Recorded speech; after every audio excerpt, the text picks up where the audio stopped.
Hello, everyone. I am Liz Leonard, and I am one of the women of the streets. If you've ever been down 116 going to the high school, you're going right by Barlow Mountain and Scotland School. There's a sign, and it says Liz Leonard Memorial Highway, and that's where I lived for 37 years, a couple of houses right up the road there. Now you're probably saying, why did they name a highway after you? Well, after 270 years of men ruling Ridgefield, I was the first selectman, and I like to be called selectman because that's what it said on the job listing.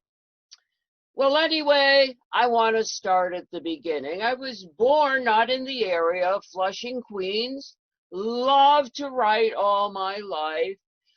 Got my college degree in journalism. Then I moved here in the 60s. And right away, I started my journalistic career. I started writing freelance style, New York Times, many periodicals, Bridgeport Post and Telegram, Danbury News Times. And what did I cover? Anything that was political. That's where I was. Board meetings up the kazoo. I knew what every board was doing. I went to all the legislative sessions. I interviewed all of the politicians. I became totally submerged in politics. So in the 60s, I decided, I'm a staunch conservative, a Republican. I need to join the Republican Town Committee, and that's what I did. I became very active. Then I decided I would join the Republicans' women component of this. I became an officer and quite a leader.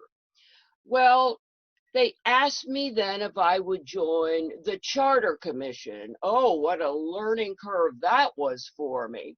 And then because I was strong and outspoken and organized and could run a meeting, I was the moderator for the town board meetings and different events in town.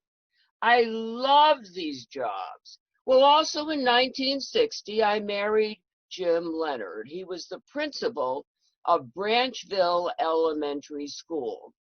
Well, our marriage didn't last that long, but our friendship did.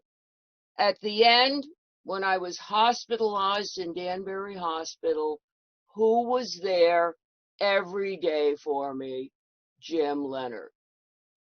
Well, in the 70s, the Republican committee said to me, Liz, it's time for you to get involved in politics on the front lines instead of the back lines. And I thought they were right.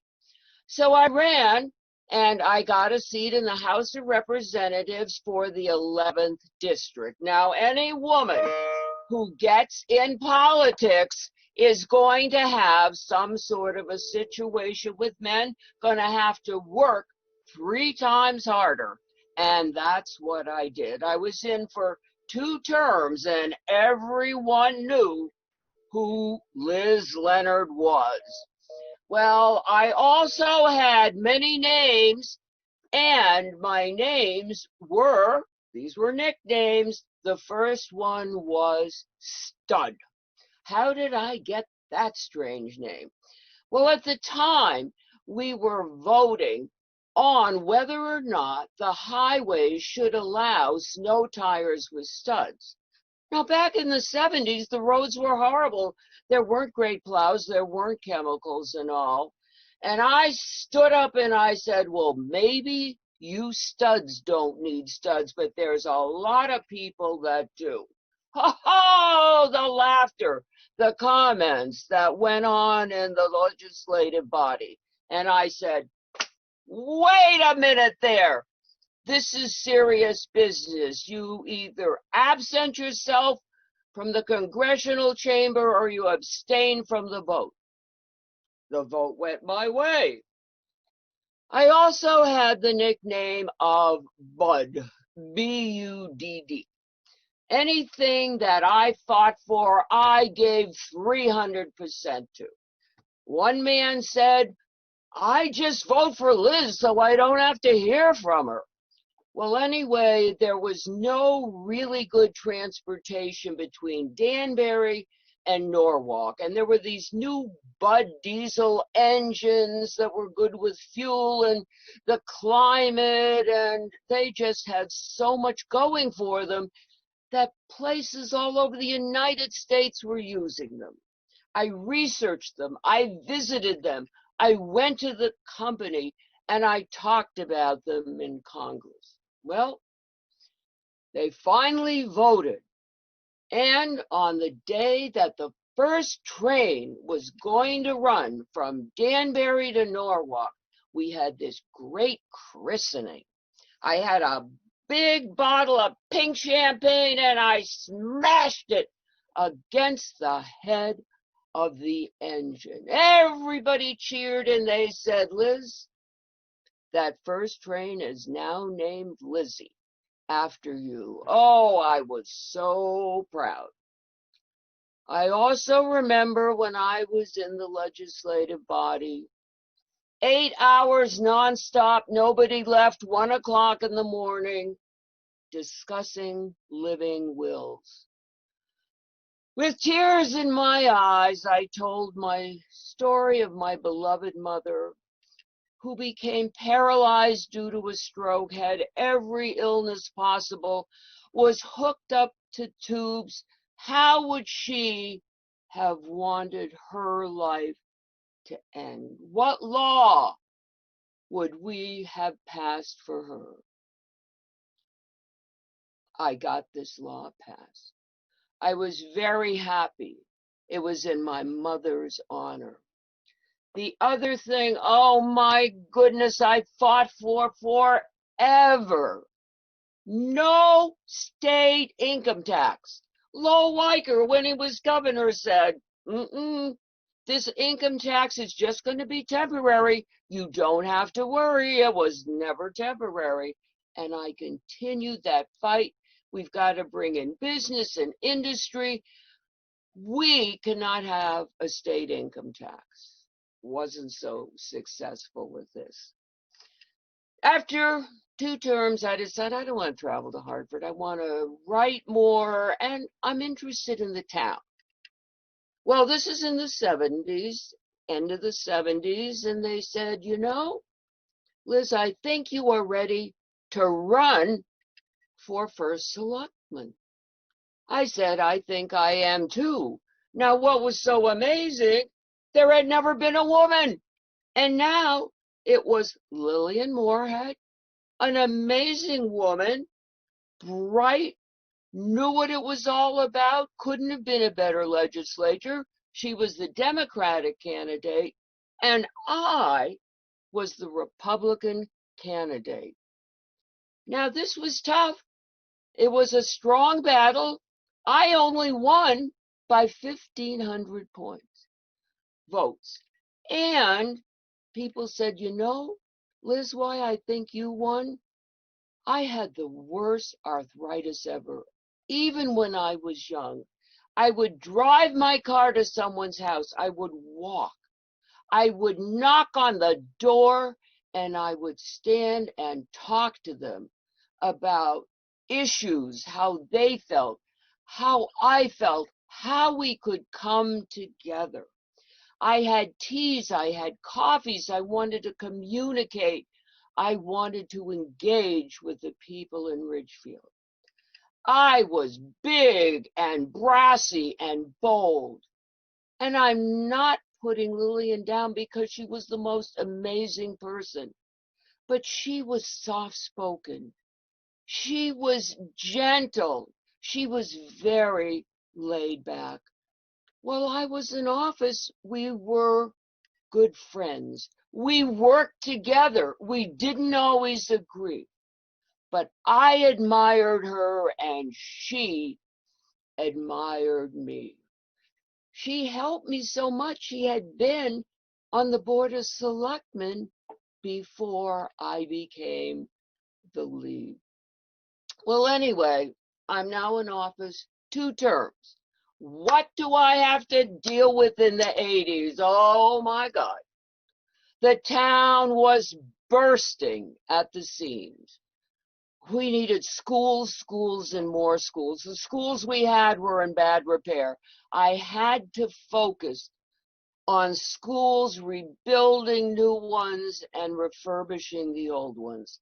Kids need athletic fields. We didn't have athletic fields, so I had to work on that. Oh, the town hall was a disaster. It needed to be reconstructed and refurbished as well. We needed a new sewer district out on Route 7. We needed paramedics. The DNA was practically doing nothing at that time.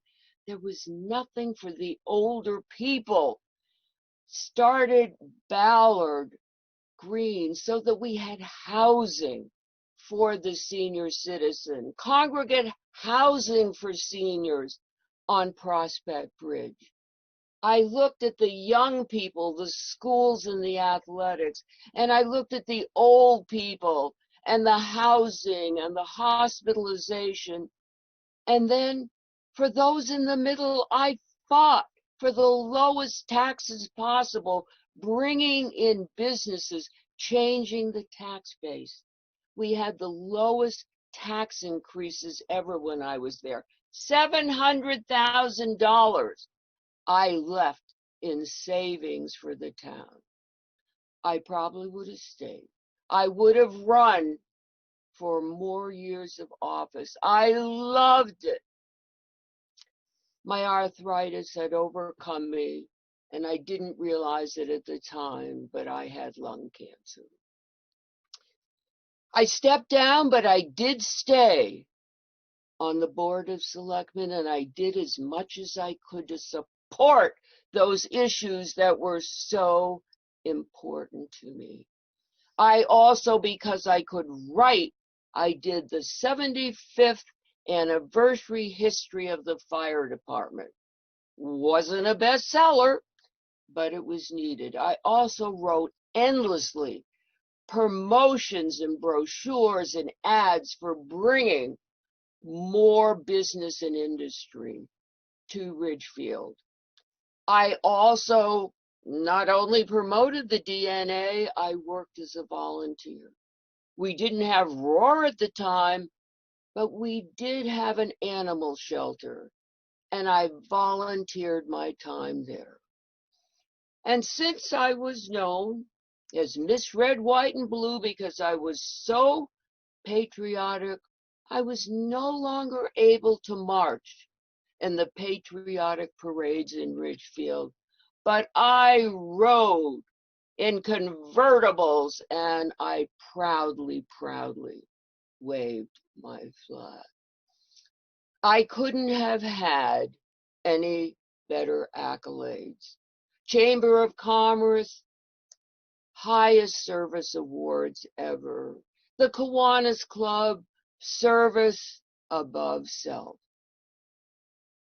Well, at age 57, I passed, and I was so happy that just before I passed, and they wrote about my illness, the headlines, and I was a journalist, remember, said, "End of an era, bigger than life, big, brassy, and bold, one of a kind, a political institution, a woman to be reckoned with.